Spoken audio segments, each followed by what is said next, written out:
중심적인 신앙이라는 제목으로 하나님의 말씀을 좀 나눠보도록 하겠습니다. 보이시나 이게? 네. 우리 한번 사무엘상 24장 1절에서부터 또 7절까지 말씀을 교독해서 한번 읽어볼게요. 제가 먼저 읽을게요. 사울이 블레셋 사람을 쫓다가 돌아오매 어떤 사람이 그에게 말하여 이르되 보소서 다윗이 엔게디 광야에 있더이다 하니 사울이 온 이스라엘에서 택한 사람 3,000명을 거느리고 다윗과 그의 사람들을 찾으러 기름부로 갈세. 길가 양의 우리에 이른즉 굴이 있는지라 사울이 뒤를 보러 들어가니라. 다윗과 그의 사람들이 그 굴 깊은 곳에 있더니 다윗의 사람들이 이르되 보소서 여호와께서 당신에게 이르시기를 내가 원수를 내 손에 넘기리니 내 생각에 좋을 대로 그에게 행하라 하시더니 이것이 그날이니라 하니 다윗이 일어나서 사울의 겉옷자락을 가만히 베니라.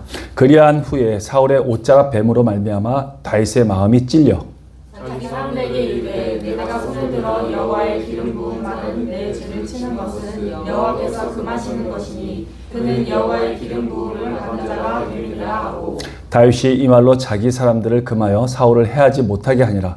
사울이 일어나 굴에서 나가 자기 길을 가니라. 아멘. 본문의 배경을 보면 그 사사기 이후에 이제 사무엘상이 시작되는데 이스라엘 백성들은 사사기 이후에 계속 각자 자기 소견에 옳은 대로 그렇게 살아가고 있었을 때였습니다. 하나님은 여전히 이스라엘의 하나님이셨고 또 이스라엘의 왕이었어요. 친히 하나님께서 그들을 다스리시고 통치하고 계셨죠. 어느 나라하고도 비교할 수 없는 아주 정말 선택받은 은혜의 나라였어요. 하나님께서 직접 왕으로 다스리니까 말이죠. 근데 그들은 다른 나라에 왕이 있는 것처럼 자기들에게도 눈에 보이는 그런 왕을 달라고 그렇게 요구하고 있었던 것입니다. 그것은 하나님의 뜻에 벗어난 그 인간적인 생각에서 요구했던 그런 잘못된 생각이었죠. 그래서 하나님은 그렇게 세워지는 그 왕은 너희 백성들을 억압할 것이고 그리고 또 자유를 뺏을 것이며 너희 자녀들을 종으로 삼게 될 것이다. 이렇게 경고를 주셨어요. 그런데도 불구하고 그들은 하나님 앞에 그래도 눈에 보이는 왕을 달라고 그렇게 계속해서 요구를 했습니다. 하나님께서는 마음이 아프셨지만 그들의 말대로 백성 가운데 눈에 보이는데 가장 좋아 보이는 사울이라는 사람을 세워서 왕으로 세워주셨죠. 그러나 그 사울은 하나님의 뜻대로 행하는 자가 아니었어요. 그는 왕이 된 지 2년째 이제 블레셋과 전투하고 있는 그 상황 가운데서 이제 싸워야 되는데 그 앞에 제사를 먼저 드려야 돼요. 제사를 드리고 가서 나가 싸워야 되는데 그때 선지자이면서도 제사장이었던 너무 귀여워서 그때 사무엘이 아직 오지 않은 거예요. 그래서 기다리다 못해 그 사울은 자신이 제사를 지냈어요. 근데 인간적으로 보거나 또 세상적인 관점을 보면 조금은 이해는 됩니다. 왜냐하면 사울이 바로 와서 제사를 드려줘야 되는데 하루를 기다려도 안 오고 이틀을 기다려도 안 오고 일주일 돼도 안 오고 있는 거예요. 근데 그동안 군사라고 다 모집했던 이 군사들은 하나둘씩 흩어지고 도망가기 시작했어요. 그러니까 이제 사울 왕으로서는 이거 정말 긴급한 그런 상태가 되었죠. 그러니까 어느 정도 이해는 될 수 있지만 하나님의 관점으로 봤을 때는 이건 완전 패역한 죄였던 거예요. 왜냐하면 사울은 베냐민 지파예요. 레위 지파가 아니잖아요. 제사장이 아니었기 때문에 제사를 드릴 수가 없어요. 근데도 그런 어리석게 죄악을 저지르고 말았던 것이죠. 근데 그 이후에도 또 사울은 아말렉 족속을 쳐부수라는 하나님의 명령을 받고 전투에 나갔어요. 하나님께서 그 아말렉 족속을 다 쳐부수게 할 것이다. 내가 함께 할 것이다. 라고 분명히 약속하셨어요. 근데 그때 모든 그 아말렉 족속을 다 죽여라.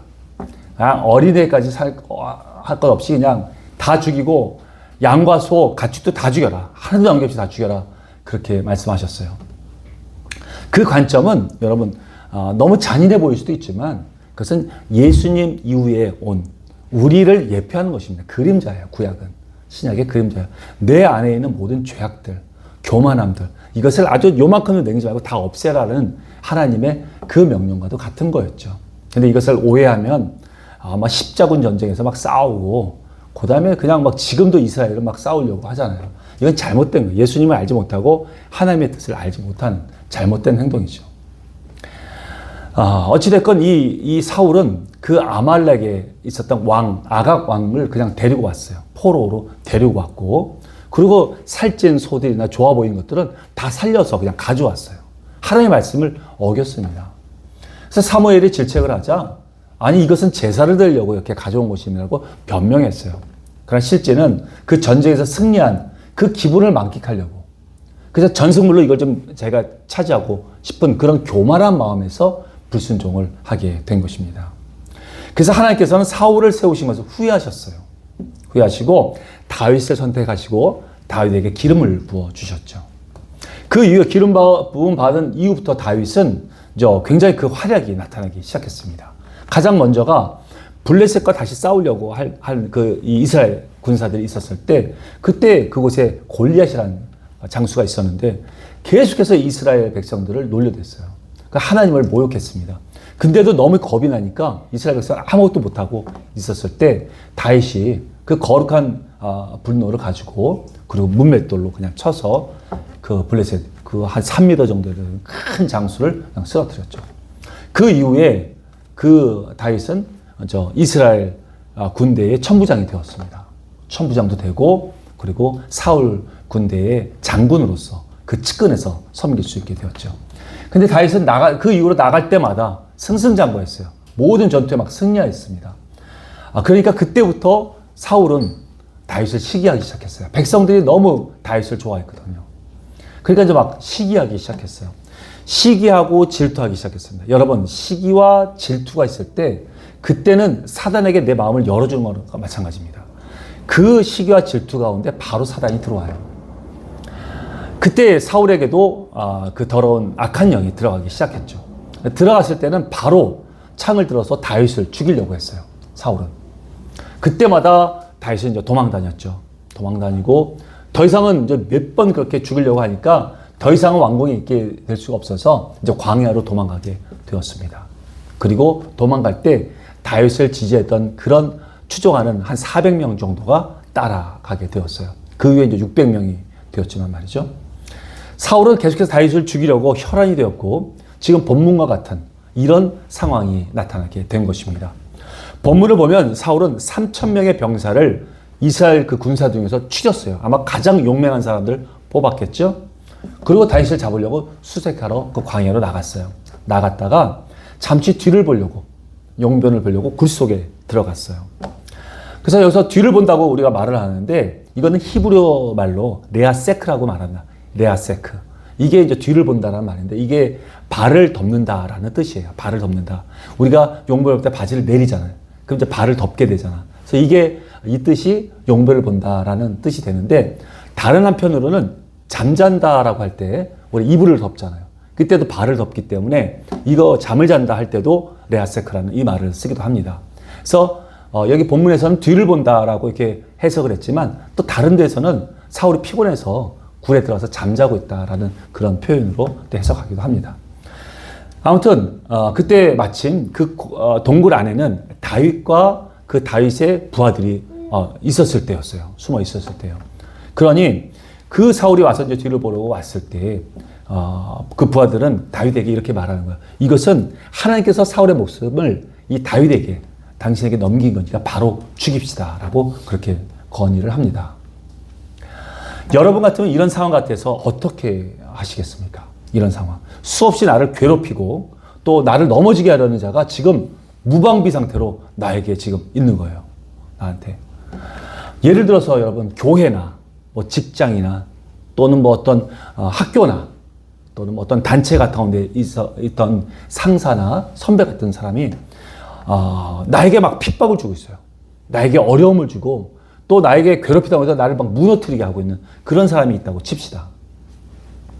그리고 모든 사람이 그 사람을 싫어해요. 모든 사람도 그 사람을 싫어해요. 근데 마침 그 비리를, 그 사람 말의 그 비리를 알게 되었어요, 내가. 그래서 그 비리를 말설을 하게 되면 그 사람은 그 자리에서 물러날 수밖에 없는 그런 어떤 정보를 알게 되었다. 그런 기회가 있다라고 생각해 봅시다. 당신의 말 한마디만 하면 그 사람은 지금 직장에서 잘릴 수도 있어요. 그리고 학교에서는 아주 부끄러워서 학교에 다닐 수도 없는 그런 상황이 될 수도 있어요. 그런 기회가 나한테 온 것입니다. 그런데도 그 직장 상사나 선배는 그 사실을 알지 못하고 계속해서 나를 괴롭히고 있어요. 그럼 여러분 정말 어떻게 하시겠습니까? 주변에서는 우리한테 말을 하겠죠. 그것을 얘기를 해라. 그래서 부끄러움 당하게 하고 넘어지게 만들어라. 라고 주변에서 계속해서 그 말을 할 것입니다. 그럼 여러분 정말 그 상사나 그 선배의 비밀을, 그 비를 다 폭로함으로 해서 그 사람 넘어뜨리고 또 부끄럽게 만들겠습니까? 우리는 여러분 평상시에 남을 용서하거나 품어주려는 그 마음이나 행동이 참 많이 부족한 것 같아요. 그리스도인이면서도 말입니다.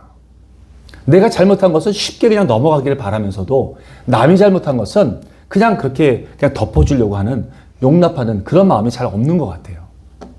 우리 이 본문의 다윗을 통해서 이런 경우 과연 어떻게 판단을 하고 또 어떻게 행동을 해야 되는지를, 그리고 하나님께서는 과연 무엇을 기뻐하시는지를 우리 한번 배워보기를 원합니다.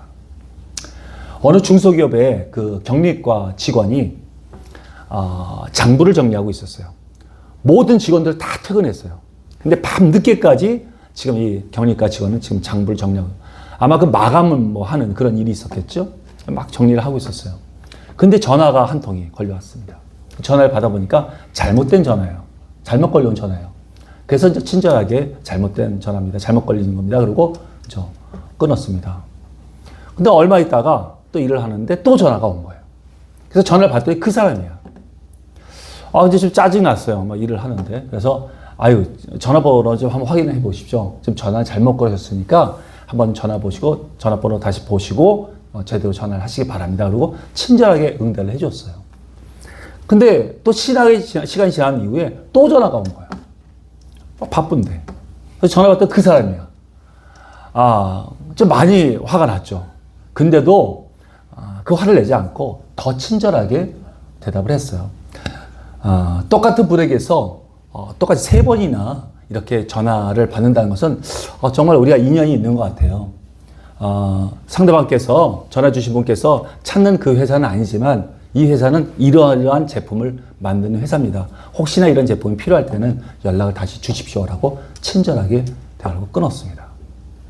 그 후에 몇 달이 지난 이후에 그 중소기업 사장이 기분 좋은 얼굴로 왔어요. 그래서 그때 전화 받았던 여직원을 찾았습니다. 그랬거든 하는 얘기가, 저 그때 잘못 걸어왔던 그 사장이, 그 고객이 정말 엄청나게 많은 제품을 주문했다는 거예요. 그래서 너무 신나서 막 그렇게 그 사장이 기뻐하고 그 사람한테 칭찬을 했습니다. 아마 그 전화 그렇게 잘못 걸었던 그 사람이 굉장히 큰 감동을 받았던 모양이에요. 그래서 환하게 웃는 거예요. 여러분 정말 상대방에게 똑같은 잘못을 3번이나 그렇게 잘못했는데 그런 사람을 용서해주고 친절하게 전화를 받는다는 건 그렇게 쉬운 일은 아닌 것 같아요.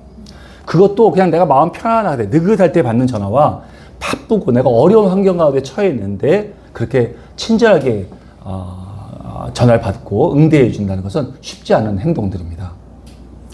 근데 그런 따뜻한 마음으로 상대를 대했기 때문에 상대방은 감동을 받게 된 것이죠. 세상 사람들은 이렇게 행동할 때 감동을 받아요. 상식을 넘어섰을 때 그때 감동을 받는 것 같아요.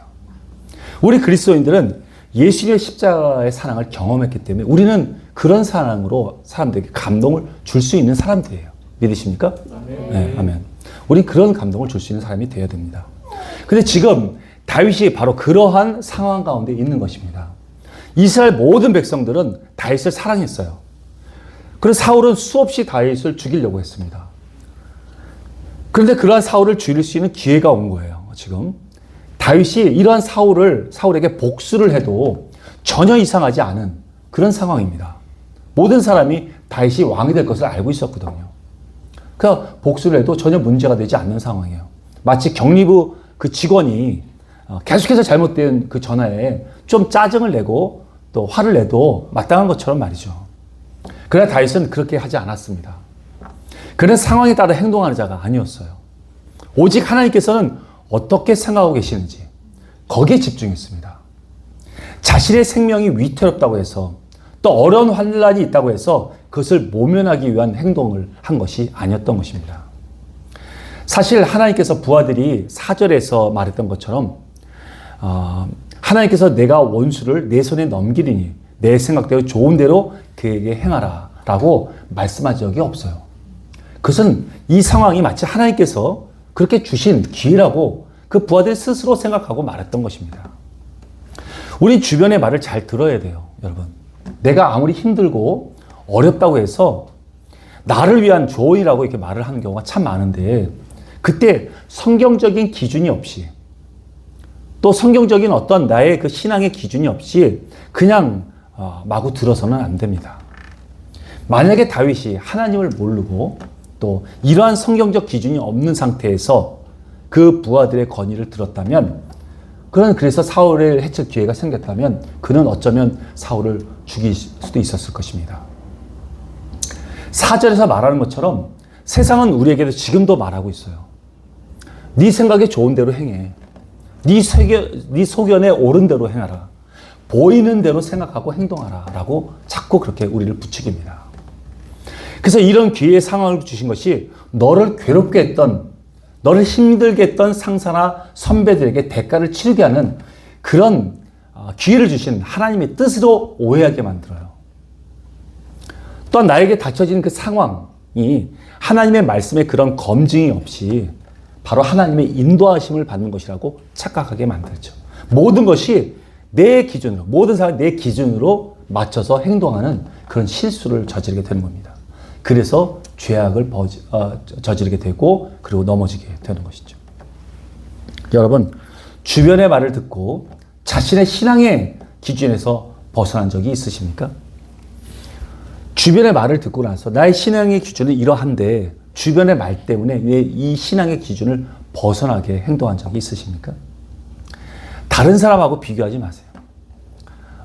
정말 내 신앙의 기준이 있어야 합니다. 이 기준은 다 다를 수 있어요. 어떤 사람이 신앙이 좋아서 참 높은 신앙의 기준이 있을 수 있고 어떤 사람은 아직도 배우는 기준이니까 낮을 수도 있어요. 그런데 우리는 낮은 사람과 신앙의 기준을 비교해서는 안 됩니다. 목표를 거기에 잡으면 안 돼요. 신앙이 높은 분들과 우리는 비교를 해야 되겠죠. 그래야지 성장이 있게 되잖아요. 다윗은 동굴에서 사울을 죽일 수도 있었고 또 하나님을 제대로 알지 못했던 부하들의 권위도 있었지만 그것은 하나님의 뜻이 아니라는 것을 깨달았습니다. 그리고 다만 그는 조용히 가서 사울의 겉옷자락을 잘라냈어요. 싹 베었어요. 그렇게 옷자락을 벤 이유가 무엇이었을까요? 그래서 나중에 나는 사울 당신을 죽일 수도 있었습니다 라는 것을 보여주려는, 그걸 나타내려고 했던 그런 행동이었잖아요. 그죠? 난 죽일 수도 있지만 죽이지 않았습니다 라는 것을 나타내려고 했던 것이잖아요. 그러나 이러한 행동도 다윗의 신앙의 양심, 그 신앙의 양심에 걸리게 된 것입니다. 그는 굉장히 하나님과 친밀했던 자였기 때문에 이 옷자락 자른 것만으로도 자기는 신앙의 양심에 걸렸어요. 세상적으로 매우 지혜롭게 보일 수도 있어요. 나중을 생각할 수 있는 아주 준비된 행동이라고 말할 수 있잖아요. 나중에 나 이거 꼭 이렇게 얘기해야지 라고 말할 수 있는 준비된 행동이라고 말할 수 있는데 하나님의 기준으로 봤을 때는 그것은 합당한 행동이 아니었던 것입니다. 비록 그것을 옷자락만 배웠죠. 사울의 옷자락만 배운 것이지만 이 행동은 기름 부음 받은 자신의 왕 사울의 생명을 앗아가는 그런 행동과도 같은 거였습니다. 그래서 결국 그 일을 후회하고 말았죠. 나중에 이 일이 지나간 이후에 사울은 또 한 번 다윗을 잡으려고 쫓아옵니다. 근데 이때는 사울이 자고 있는 그 천막 안에 들어가요. 근데 이때는 사울의 창과 물병만 가지고 나와요. 이렇게 배는 이런 것들은 하지 않습니다. 그러고 나서 또 외치고 했죠. 여러분, 우리의 선의 기준은 하나님의 말씀이에요. 아멘. 사람의 기준이 되어서는 안 됩니다. 어설프게 나의 신앙 기준을 또 낮은 사람과 비교해서 내 신앙의 양심을 거기에 맞춰가는 그런 어리석은 사람이 되어서는 안 됩니다. 그때 동굴 속에 다윗과 사울의 거리는 굉장히 가까웠을 거예요.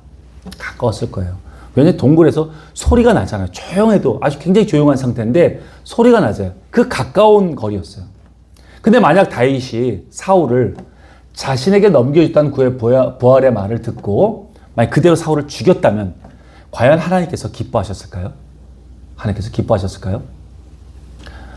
우리는 우리에게 처해진 상황 가운데서 생각하고 의사를 결정할 때마다 우리는 하나님께서 진정으로 원하는 것이 무엇인지를 정말 진지하게 고민해 봐야 합니다. 그래서 하나님의 영광과 그분의 존엄하심을 항상 먼저 생각해야 하는 것입니다. 다윗은 자신을 죽이려고 했던 사울을 자신이 처리하지 않았어요. 그건 하나님께서 기름 부음을 주셨기 때문에 그것은 하나님의 주권이라고 인정하고 주님께 맡겼습니다. 오직 하나님께서 그 행동에 맞게 사울의 그 행동에 맞게 처리하시고 그리고 그렇게 대우할 것을 위탁했어요. 그리고 그분의 주권을 인정한 것입니다. 우리는 우리의 역할과 하나님께서 행하시는 주권을 구분할 수 있어야 하는 것입니다. 사무엘하 12장 26절 한번 우리 같이 읽어봤으면 좋겠어요. 사무엘하 12장 26절 30절까지만 할게요. 31절 안 하고 제가 먼저 읽을게요. 교독할게요. 요압이 암몬 자손의 라빠를 쳐서 그 왕성을 점령하매 요압이 전령 다윗에게 보내이르되 내가 라빠 곧 물들의 성읍을 쳐서 점령하였으니 이제 왕은 그 백성의 남은 군사를 모아 그 성에 맞서 진치고 이 성읍을 쳐서 점령하소서. 내가 이 성읍을 점령하면 이 성읍이 내 이름으로 일컬음을 받을까 두려워하나이다 하니 다윗이 모든 군사를 모아 라빠로 가서 그곳을 쳐서 점령하고 그 왕의 머리에서 보석 박힌 왕관을 가져오니 그 중량이 금 1달란트라. 다윗이 자기의 머리에 쓰니라. 다윗이 또 그 성읍에서 노력한 물건을 무수히 내어오고. 아멘. 그래서 끝자는 안 해도 됩니다. 그 당시 요압은 그러니까 이 다윗이 이스라엘의 왕이 되었어요. 이거는 이제 사무엘 하예요. 우리 그 다윗이 왕이 된 이후에 있었던 일입니다. 그때 요압은 그 다윗의 부하였지만 군대 사령관이었어요. 그는 아주 용맹하고 충성스러운 그런 부하였어요. 그렇지만 나중에 다윗이 세워준 그 솔로몬을 다음 왕으로 지정을 했는데 그 사실을 나타내기 전에 요압은 네 번째 그 형제 아도니아, 나머지 이 세 명은 다 죽었어요. 이외의 형들은 다 죽었지만 네 번째 아도니아가 왕이 될 거라고 생각하고 그에게 딱 붙어 있었어요. 그러다가 솔로몬이 왕이 돼서 그는 나중에 솔로몬에 의해서 죽게 됩니다. 근데 그는 다윗을 향한 그 충성심은 아주 대단했던 자였어요. 요압이 전쟁을 치를 때 그때는 그 성을 거의 다 점령을 하고 나서 그래서 맨 마지막에는 최종적으로는 다윗이 와서 그 성을 점령할 수 있도록 그래서 다윗이 정복자가 될 수 있도록 그 자료를 마련했습니다. 왕의 위엄을 나타낼 수 있도록 모든 것을 마련한 것입니다. 여러분 이런 모습이 우리의 모습이 되어야 하는 것입니다. 우리가 싸우는 전쟁을 통해서 우리 하나님께서 영광을 받으셔야 돼요. 우리의 싸움은 혈과 육이 아니에요. 우리 내면의 싸움입니다. 내 안에 교만함과 내 안에 아직 남아있는 이 죄악들을 버리는 이런 싸움을 해야 돼요. 근데 이렇게 싸움을 하고 그 어려움이 있고 이런 싸움을 통해서 어려움이 있지만 이런 싸움을 통해서 승리하고 나서 하나님께 영광을 올릴 수 있는 그런 자들이 되어야 하는 것이죠. 이처럼 우리는 하나님께서 세우신 사람들을 오히려 높여야 됩니다. 대적하거나 비판하지 말아야 돼요. 여러분 로마서 13장에서도 이런 얘기 하죠. 모든 권세는 하나님께서 세우셨다. 그래서 그 권세에 너희들은 복종하라 라고 말씀하십니다. 그리고 14장에서도 우리 사람은 다른 사람들을 비판해서는 안 된다고 분명히 말씀해 주셨어요. 이것은 이 사회의 모든 조직과 여러분이 처해져 있는 모든 환경에 해당이 됩니다. 물론 이러한 삶을 사는 데서는 힘들고 어려울 수 있어요. 그러나 여러분 하나님께서는 이러한 고난을 통해서 나를 훈련시키시고 나를 강한 자로 만들고 성숙한 자로 만들고 있는 중이십니다. 아멘. 다윗에게도 이러한 고난이 만약에 없었다면 그도 교만해질 수 있었습니다. 전쟁만 나가면 승승장구를 하죠. 모든 백성들은 다윗을 환호합니다. 사울은 천천히요, 다윗은 만만이라고 외칩니다. 심지어 원수였던 사울의 아들 요나단조차 다윗이 왕이 될 것을 얘기했어요. 근데 어찌 교만해지지 않을 수가 있겠습니까? 그러나 다윗은 이처럼 생명의 위협을 받는 이 고난을 통해서 그는 더 겸손할 수밖에 없었어요. 그걸 하나님께 더 부르짖을 수밖에 없었습니다. 그리고 하나님과 더 친밀해질 수밖에 없었던 것이죠. 여러분, 우리는 본문의 사울과 다윗처럼 각자의 인생에 있어서 어두운 동굴에 들어갈 수 있습니다. 이것은 악한 자이든 선한 자이든 다 이 동굴에 들어갈 수 있어요. 각자의 동굴에 들어갈 수 있습니다. 우리는 이 어둠이 있는 동굴, 깜깜하고 사리를 분별할 수 없는 이런 어려운 환경 가운데 취할 때가 있어요. 이것은 직장에서든지 학교에서든지 교회에서든지 또 여러분의 조직과 환경 가운데서 나와 관계된 자들도 이런 어두운 동굴 같은 곳에 나와 함께 들어갈 수 있습니다. 이때는 나를 핍박했던, 나를 부당하게 괴롭혔던 그런 자들은 대가를 치를 수 있는 그런 상태인 동굴일 수도 있고요. 또 나에게는 이 어려움을 벗어날 수 있는 그 기회가 있는 동굴일 수도 있어요. 그러나 나를 시험에 들게 할 수도 있는 어두운 동굴이긴 동굴인 것입니다. 그런데 이렇게 어두운 곳에 들어갔을 때 우리는 무엇을 생각하고 무엇을 선택해야 합니까? 세상에서는 세상에서 말하는 것처럼 우리에게 계속해서 말합니다. 세상의 기준으로 우리에게 자꾸 조언을 해요. 부하들처럼 말이죠. 그리고 주님께서 말씀하지 않으셨는데 이것이 마치 진리인 것처럼 우리에게 계속해서 말해주는 자들도 있습니다. 그래서 그 순간 그것들을 선택하고 그 말대로 따르는 경우들이 있는 것이죠. 그 어두운 동굴에서 말이에요. 이것이 시험에 드는 것입니다. 여러분, 그것은 나의 신앙을 오히려 깎아먹는 아주 우리의 신앙을 퇴보하게 만드는 잘못된 선택이 되는 것입니다. 세상적으로는 그것이 당연하다고 말을 해요. 깜깜하기 때문에 그냥 보이는 대로만 행동하기 때문에 우린 시험에 들기 쉬워요. 그런데 세상에서는 그것이 현명한 일이다. 옳은 선택이라고 말해줄 수도 있습니다. 그러나 하나님의 관점으로서 본다면 여전히 아직도 십자가의 사랑을 모르고 있는 자고, 그리고 하나님의 뜻도 모르고 하나님의 질서도 모르는 어린아이 신앙으로 계속 머물러 있는 그런 자인 것 뿐입니다. 말씀을 정리해 보겠습니다. 8절에서 보면 다윗은 동굴에서 나와 멀리 있는, 이제 이게 동굴에 이제 나왔더니 사울은 저 멀리 떠났어요. 그때 다윗이 그 사울을 부릅니다. 그 사울 앞에 엎드려 절을 해요. 절을 하면서 내 주여라고 부릅니다. 그렇게 나를 죽이려는 원수였지만 나의 주님이라고 불러요. 주라고 불러요. 11절에는 오히려 아버지라고도 부릅니다. 그는 사울을 세우신 하나님의 뜻을 버리지 않았어요. 그리고 끝까지 자신의 리더에게 예의를 다합니다. 이때 사울은 울어요. 울면서 자신의 죄를 시인합니다. 그리고 다시 결국 왕이 될 것이라고 고백하게 되죠. 선으로 악을 이기는 순간입니다. 우리 사무엘상 24장 16절에서 22절까지 한번 말씀을 읽어보도록 할게요. 제가 먼저 이거 교독하겠습니다. 다윗이 사울에게 이같이 말하기를 마침에 사울이 이르되 내 아들 다윗아 이것이 내 목소리냐 하고 소리를 높여 울며 다윗에게 이르되 나는 너를 학대하되 너는 나를 선대하니 너는 나보다 의롭도다. 내가 나를 선대한 것을 오늘 나타냈나니 여호와께서 나를 내 손에 넘기셨으나 내가 나를 죽이지 아니하였도다. 사람이 그의 원수를 만나면 그를 평안히 가게 하겠느냐. 내가 오늘 내게 행한 일로 말미암아 여호와께서 내게 선으로 갚으시기를 원하노라. 보라, 나는 내가 반드시 왕이 될 것을 알고 이스라엘 나라가 내 손에 견고히 설 것을 아노니 그런즉 너는 내 손을 끊지 아니하며 내 아버지의 집에서 내 이름을 멸하지 아니할 것을 이제 여호와의 이름으로 내게 맹세하라 하니라. 다윗이 사울에게 맹세하며 사울은 집으로 돌아가고 다윗과 그의 사람들은 요새로 올라가니라. 아멘. 결국 다윗은 하나님의 방법으로 악을 이겼습니다. 하나님의 주권을 높여드렸고 또 원수를 부끄럽게 했어요. 이처럼 하나님 중심적인 신앙은 우리를 올바른 길로 이끌어 줍니다. 물론 힘들고 어렵고 세상에서는 비웃는 그런 순간일 수도 있어요. 그러나 우리는 이것이 진리라는 것을 압니다. 이것이 진리라는 것을 우리가 나타내 줘야 돼요. 우리가 먼저 행동하고 성경의 말씀이 옳다는 것은 우리 아니면 누가 그렇게 성경대로 살 수 있는 사람이 누가 있겠습니까? 우리 말고는 없어요. 이렇게 살아서 보일 수 있는 자가 바로 그리스도인 것입니다. 믿으십니까? 아멘. 여러분 혹시 퍼스트 펭귄이라고 들어보신 적 있어요? 퍼스트 펭귄? 펭귄은 먹이를 구하려고 한다면 바다에 이제 확 뛰어내려야 돼요. 그죠?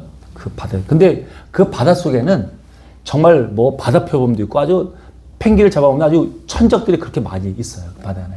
그러니 들어가면 생명의 위협을 받는 그런 아주 두려움이 꽉 차게 되죠. 근데도 그 안에 들어가야만 먹이를 구하고 살 수 있기 때문에 반드시 뛰어 들어가야 돼요. 근데 모두 두려워하고 그냥 우왕좌왕하고 있을 때 그때 용기를 내면서 한 마리가 먼저 확 뛰어 들어갑니다. 그 펭귄을 퍼스트 펭귄이라고 말을 해요. 그럼 막 우리가 그림 보면 막 뛰어 들어가죠. 나머지도 막 따라가 들어가죠. 한 마리가 먼저 정말 뛰어 들어갈 때 다른 펭귄들도 그 죽음에 대한 두려움을 잊어버리고 용기를 내서 뛰어 들어갈 수 있게 되는 것입니다. 이렇게 위험하고 불확실한 그런 상황에서 퍼스트 펭귄은 다른 펭귄들에게 정말 도전할 수 있도록 용기를 줄 수 있는 그런 역할을 하고 있는 것입니다. 이처럼 우리 그리스도인들은 세상에서 말하고 있는 것들을 따르는 자들이 아니에요. 오히려 하나님의 말씀, 성경의 말씀이 옳다는 것을 행동으로 증명해야 할 사람들인 것입니다. 모든 사람들이 너의 주장은 틀렸다라고 말을 했을 때 그것이 아니다. 하나님의 말씀은 옳다, 진리라는 것을 보여주어서 그냥 먼저 하나님의 말씀대로 순종해서 살아나가야 할 그런 사람들인 것입니다. 우리 믿음의 사람이기 때문에 그렇게 할 수 있습니다. 전능하신 하나님께서 나와 함께 하시고 그 능력을 나타내시기 때문에 우린 반드시 할 수 있는 것입니다. 믿으십니까? 네. 이제 우리는 오늘 말씀 가운데 한 가지만이라도 기억했으면 좋겠어요. 그것은 다윗이 가장 절박했을 때 그리고 그것을 벗어날 수 있는 아주 극적인 기회가 있을 때에도 오히려 그는 하나님의 뜻이 무엇이고 하나님의 말씀은 무엇인가를 생각하고 결정하고 행동했습니다. 그런 다윗의 신앙을 우리는 배워야 하는 것이죠. 하나님께서 행할 일은 그분의 주권으로 맡겨드리고 나는 내게 어려움이 있을지라도 주님이 원하시는 대로 행동하는 그런 하나님 중심적인 그런 신앙관을 갖는 저와 여러분이 다 되시길 바랍니다. 그래서 다윗처럼 선으로 악을 이기는 그래서 우리는 하나님께 오직 하나님께 영광을 올려드리는 저와 여러분이 다 되시기를 예수님의 이름으로 축원드립니다. 아멘. 기도하겠습니다. 이 시간 기도할 때 우리 하나님 앞에 함께 기도했으면 좋겠어요. 하나님, 우리가 정말 이 세상에서는 자기의 말들이 옳다고 말하고 하나님의 말씀대로 그대로 행동하고 순종한 자가 많지 않지만 그래서 하나님의 말씀이 땅에 떨어진 것 같이 보일 때도 있지만 우리는 그렇게 하지 않겠습니다. 하나님 말씀이 옳다는 것을 모든 이에게 나타내 보이겠습니다. 그래서 아무리 어려운 환경 가운데 있을지라도 그리고 그것을 벗어날 수 있는 그런 극적인 기회가 온다 할지라도 그것이 마치 나에게 어떤 기회를 준 것처럼 있는 그대로를 그냥 판단하고 행동하는 어리석은 자가 되는 것이 아니라 이 기회 가운데 하나님의 뜻은 무엇인지 어떻게 하는 것이 하나님께 영광이 되는 것인지 고민하고 마땅히 내가 당해야 할 것이고 내가 감내해야 할 것이라면 내가 능히 감당함으로 해서 선으로 악을 이기는 그런 자가 되겠습니다. 우리 하나님 앞에 결단한 그 기도를 하나님께 올려드리도록 하겠습니다. 기도하겠습니다. 아버지 하나님 감사합니다. 하나님 아버지 은혜 가운데서 우리가 다윗이 그 동굴 가운데서 하나님의 말씀대로 행하고 정말 자신의 그 위기를 벗어날 수 있는 기회가 있음에도 하나님 것을 그냥 눈에 보이는 대로 행동하는 자가 아니라 하나님 정말 하나님의 뜻이 무엇인지 우리 하나님의 그 기름 부음이 무엇인지 주권이 무엇인지 하나님이 올바로 생각을 해서 하나님 그 질서를 지키고 하나님을 높이며 그리고 마땅히 우리가 그 모든 것을 감내할 수 있는 그런 용기를 가진 그런 자가 되기를 원합니다. 하나님 힘을 주시고 은혜를 베풀어 주시옵소서. 우리가 그런 삶을 살도록 인도하여 주옵소서. 하나님 감사합니다. 저희를 사랑하여 주셔서 오늘 주신 그 귀한 말씀을 마음에 새깁니다. 그래서 하나님 이 세상을 살아갈 때 우리가 생각하고 우리 중심적인 신앙관이 아니라 하나님 중심적인 신앙관을 가지고 오직 하나님께 영광이 되는지 내가 이 어려움을 감내하더라도 하나님께 영광을 드리고 하나님께 그 주권을 올려드릴 수 있는 그래서 선으로 악을 이기는 그런 삶이 되도록 믿음의 삶이 되도록 그렇게 살겠습니다. 하나님 우리에게 힘주시고 늘 동행하여 주옵소서. 감사드리며 예수님의 이름으로 기도 올려옵나이다. 아멘.